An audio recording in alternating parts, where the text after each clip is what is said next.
Assalamualaikum. Di sini saya ingin share tentang liquidity ratios, iaitu nisbah untuk mengukur kemampuan syarikat untuk membayar tanggungan semasa bila liability sampai tempoh. Terdapat formula dalam liquidity ni ialah current ratio, iaitu nisbah semasa. Untuk dapat current ratio kita bahagi dengan current liabilities. Seperti contoh 15,000 bahagi dengan 7,500, kita akan dapat 2:1. Itu bermakna current asset kita adalah 2 dan current liabilities adalah 1. Seterusnya adalah acid test or quick ratio. Untuk mendapatkan acid test or quick ratio, letakkan jumlah current asset tolak inventory tolak prepayments bahagi current liabilities. Sebagai contoh, acid test or quick ratio. Untuk dapatkan acid test or quick ratio ni, letakkan jumlah current asset tolak inventory tolak prepayments bahagi dengan current liabilities. Sebagai contoh, 11,500 dibahagi dengan 7,500 sama dengan 1.53 nisbah 1. 11,500 ini tidak termasuk inventory. Kerana sebab kita dah tolak kat sini inventory, dia hanya nak current asset. Inventory turnover ratio. Inventory turnover ratio ni ada dalam efficiency ratios, iaitu nisbah mengukur kecekapan perniagaan dalam menguruskan aset untuk menjana pendapatan. Untuk mendapatkan inventory turnover ratio ni, letak jumlah cost of sales bahagi dengan average inventory. Jumlah di sini adalah 60,000 bahagi dengan average inventory ni 25,000 tambah 15,000 dan perlu dibahagi dengan 2 dan mendapat jumlah 20,000. 60,000 bahagi 20,000 bersamaan 3 kali, 3 times. Ini bermaksud berapa banyak stok yang berulang. Asset turnover ratio iaitu nisbah kecekapan yang mengukur keupayaan syarikat untuk menjana jualan dari asetnya dengan membandingkan jualan bersih dengan purata jumlah aset. Untuk mendapatkan asset turnover ratio ni, jumlah sales dibahagi dengan average total asset. Sebagai contoh, 25,000 dibahagikan dengan 150,000 tambah 100,000 dibahagikan dengan 2. Dan jawapannya adalah 0.33 nisbah 1. Debtor turnover ratio DTR, saya singkatkan. DTR formula dia net credit sale bahagi average debtor.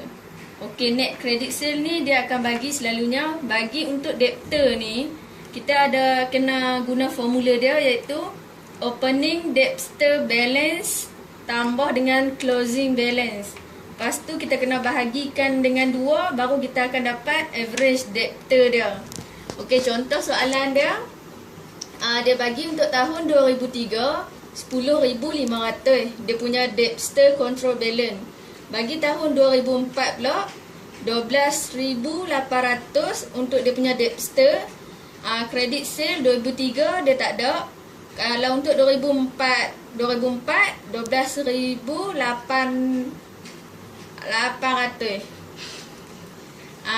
Contoh untuk jalan penyelesaian dia 2004, kita ambilkan dari 2004 ni 12,800 bahagikan dengan 10,500 yang 2003 tu tambah dengan 12,800 untuk 2004. Lepas tu kita akan bahagikan dengan 2 untuk kita dapat average debtor dia.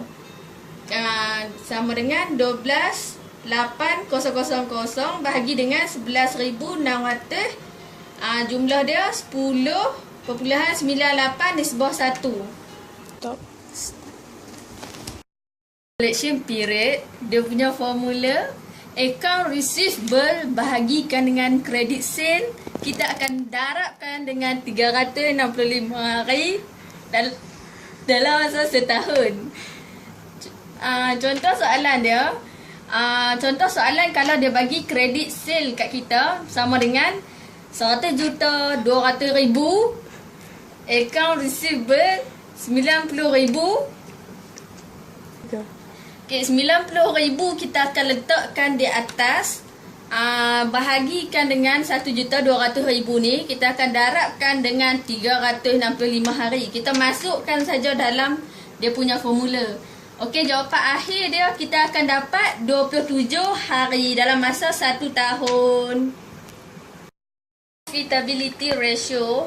Dalam profitability ratio ni dia ada gross profit margin. Kalau kita nak cari gross profit margin, dia kena ada formula dia. Kita kena cari gross profit bahagikan dengan sale darabkan dengan 100. Okey, bagi contoh soalan dia 20x2 dan 20x3. Sale untuk 20x2 7,000, 20x3 sale dia 8,000. Gross profit 1,400, 20x3 pula 1,000. Okey, kita akan masukkan dia dalam formular ni untuk cari gross profit untuk 20x2 dulu dia punya gross profit untuk 20x2 kita akan masukkan dalam gross profit dia 1,400. 1,400 bahagikan dengan sale untuk 20x2 7,000. Kita akan darabkan dengan 100. Jumlah akhir dia kita akan dapat 20%.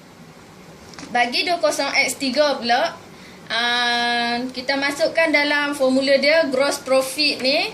Gross profit bagi 20x3 ialah 1,000.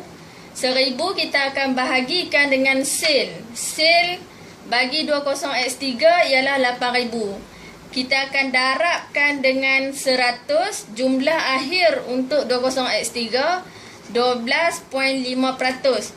Okey, jadi perbezaan dia antara 20x3 dan 20x2 ialah berlakunya penurunan antara 20x2 dan 20x3 iaitu dari 20% menurun sehingga 12.5%. Net profit pula, net profit margin, kita akan cari dia gunakan formula ni. Formula ni net profit bahagikan dengan sale darab 100 untuk kita cari net profit margin. Okey, ni contoh soalan dia.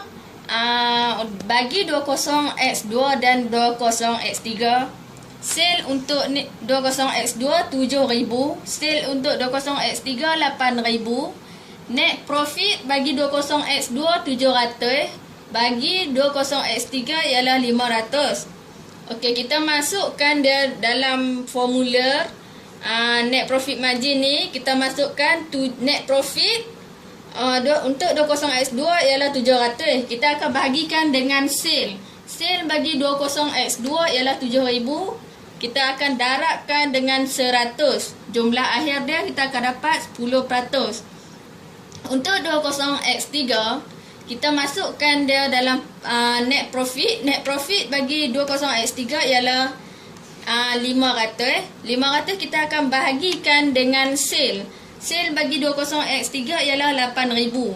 8,000 ni kita akan darabkan dengan 100. Jawapan akhir dia ialah 16.25%. Untuk perbezaan bagi 20x2 dan 20x3 net margin dia semakin bertambah.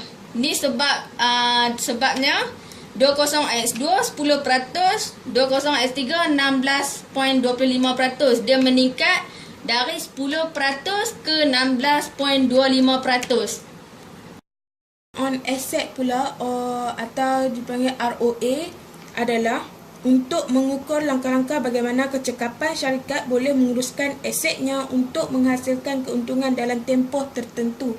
Untuk mendapatkan return on asset ni, jumlah net income dibahagi dengan average total assets. Sebagai contoh, 10,000 bahagi 2,500 bersamaan dengan sama dengan 4 nisbah 1. Return on equity ROE ni maksud dia nisbah pendapatan bersih suatu perniagaan semasa setahun untuk equity pemegang saham semasa satu tahun itu. Okey, ROE dia punya formula dia net income bahagi dengan average inventory equity. Okey, contoh soalan. Contoh kalau dia bagi net income dia 1722,000 untuk 31 Mac. Ni untuk net income. Kalau shareholders untuk 31 Mac 2010 14,587,000. Kalau untuk 31 Mac 2011 pula 16,332,000. Dia suruh calculate return equity untuk tahun 31 Mac 2011. Kita tengok untuk 31 Mac 2011.